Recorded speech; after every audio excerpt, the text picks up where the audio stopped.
El arrepentido. Martín Perillo.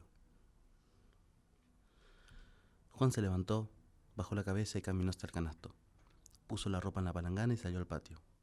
Abrió la puerta del lavadero y se enfrentó a la máquina. Antes de levantar la tapa, volteó la cabeza y miró hacia el pasillo, que se abría a través de la puerta que no cerró. Volvió a mirar al lavarropas y aún le faltaban unos minutos. Puso una cara de ofuscado y apoyó la palangana fuerte sobre un banco que había al costado. Lo hizo con tanto enojo que una media hecha pelota de su hija menor cayó al piso. Juan intentó frenarla con el pie, pero solo consiguió patearla y que terminara abajo del lavarropas. Se agachó, metió la mano y en ese momento, mientras su cabeza estaba a la altura del tambor que giraba ignorándolo, fue que casi se muere. Mientras agachaba, había pensado en agarrar un palo para alcanzar la media, pero parecía más fácil ir directamente con la mano. Hizo 2 intentos tanteando, pero no lo alcanzaba, así que se estiró más, y cuando estaba a centímetros de alcanzarla, su mano tocó la parte de abajo de la máquina, que sin tapa, le soltó una descarga eléctrica que en milésimas de segundo ya había alcanzado todo su cuerpo. Lo primero que sintió fue un dolor en el dorso de la mano, después calor y luego la terrorífica sensación de querer sacar la mano de la fuente del dolor, pero no poder. Sus músculos no respondían. Hizo más fuerza, pero fue en vano. El dolor se hacía cada vez más fuerte. Quiso gritar, pero para eso también precisaba el control de sus músculos. Su mirada también estaba fija, clavada en el final del pasillo, más allá de la puerta que nunca cerró. Fue ahí que entendió que haber dejado la puerta abierta podría ser su salvación si alguien lo veía. Escuchaba a lo lejos las voces de su familia, pero nadie parecía moverse hacia el patio. Nuevamente intentó gritar, y nuevamente fue imposible. En menos de 5 segundos ya había entendido que se iba a morir, que nadie iba a percatarse de su situación y que cuando lo hicieran, él ya iba a estar del otro lado. La respiración le fallaba y su corazón latía muy raro, a veces más rápido y a veces parecía que ni siquiera lo sentía. Con la mirada en el pasillo y con la certeza de que estaba muriendo, intentó dejar de pensar, pero su mente lo traicionó. Y lo primero que le vino fue la final de la Copa Libertadores 2011 y lo cerca que estuvo de viajar a San Pablo. Por un capricho del que entonces era su jefe, se había quedado con las ganas y hasta ahora se arrepentía. Durante esos, que eran los últimos minutos de su vida, la mente de Juan se dedicó a repasar y reflexionar sobre todas las cosas de las que se arrepentía. Se arrepentía de no haber viajado a aquella final, se arrepentía de haber estudiado Derecho, se arrepentía de nunca haber viajado por Latinoamérica y de siempre estar ahorrando para comprar esta casa, con este patio y con este lavarropas. Y sobre todo, se arrepentía de nunca haberle vuelto a colocar la tapa inferior de seguridad al maldito aparato.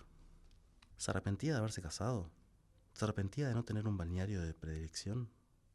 Seguro, se arrepentía de no haber mandado a la mierda a tiempo a aquella novia de la adolescencia que hasta ahora lo seguía tosigando y cada tanto aparecía para molestar la tranquilidad de su matrimonio.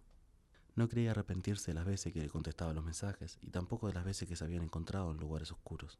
Al final nadie había sido lastimado, así que no había por qué arrepentirse.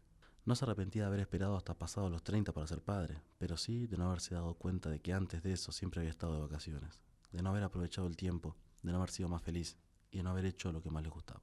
Mientras la electricidad seguía recorriendo su cuerpo y él pensaba sentir olor a carne quemada, pensó en cómo se arrepentía de no haber sido un mejor esposo. Pero no pensando en los encuentros en lugares oscuros, sino en las pequeñas fallas diarias, el mal reparto de tareas y la sobrecarga de responsabilidades en Lucía, que terminaban en reproches, malhumores y caras largas sin explicación aparente. Esa misma cara larga era la que tenía cuando lo mandó a lavar la ropa y probablemente la que tendría ahora pensando en que él demoraba demasiado. Si solo supiera que demoraba porque se estaba muriendo. Juan se iba a morir con esa angustia de no haber sido tan buena persona como le habría gustado.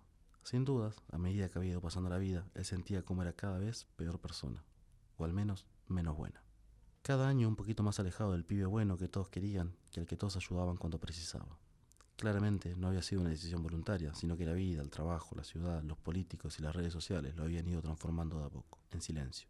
Como una toxicidad que sin crear células malas en el cuerpo, lentamente se encarga de eliminar las buenas, desnivelando la balanza hacia el lado oscuro. Y como siempre, toda esa reflexión le vino en sus minutos finales, ya sin chance de sobrevida, y en caso de que el Señor elija dejarlo de este lado, ya sin fuerzas para moverse y pedir ayuda. A lo lejos escuchaba los gritos de Lucía y sabían que algunos de ellos serían para él. Se arrepentía tremendamente de haberla hecho gritar tantas veces. Le habría gustado ir más a la playa, tener una casita afuera y construir él mismo su parrillero. Si hubiera podido llevar a sus nenas al estadio más veces de lo que lo hizo, habría sido mucho más feliz. También se arrepentía de su falta de valentía, desde chico para hablar con mujeres, de grande para plantar su postura, de no haberse parado a reclamar injusticias, de no haber aportado su granito de arena, de haber dejado tantas cosas para mañana, sobre todo las llamadas a viejos amigos que siempre pensó en hacer y nunca concretó. Hoy sería un gran día para hacer todas esas cosas, sobre todo porque ya no había un mañana para el cual dejarlas. Los párpados empezaron a caer, sus fuerzas también eran cada vez menores y el dolor ya era parte de sí mismo. Hacía mucho rato que ya había perdido la noción del tiempo. Los segundos eran eternos y cada vez parecían que demoraban más, como intentando retrasar lo inevitable, el último suspiro. De a poco se fue haciendo más consciente de su cuerpo. Sentía cada músculo, cada pelo, y hasta en un momento creyó sentir sus propios huesos metidos dentro de la carne. El olor era insoportable. Los ojos ya estaban cerrados, pero su cuerpo seguía de rodillas, tensionado, duro e inmóvil. Fue ahí cuando su mente se despidió de su cuerpo y se sintió flojo. La gravedad hizo lo suyo y cayó. Golpeó el piso con fuerza y quedó de costado. Ya no sentía su respiración y toda la conciencia que había tenido de su propio cuerpo fue como una despedida. Ya no sentía nada, ni siquiera podía pensar. La oscuridad de sus párpados lo inundaba y él estaba ahí, tirado, más muerto que vivo.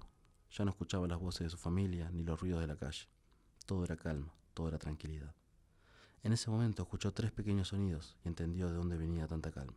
El lavarropas, esa máquina diabólica que había intentado quitarle la vida, acababa de terminar su labor.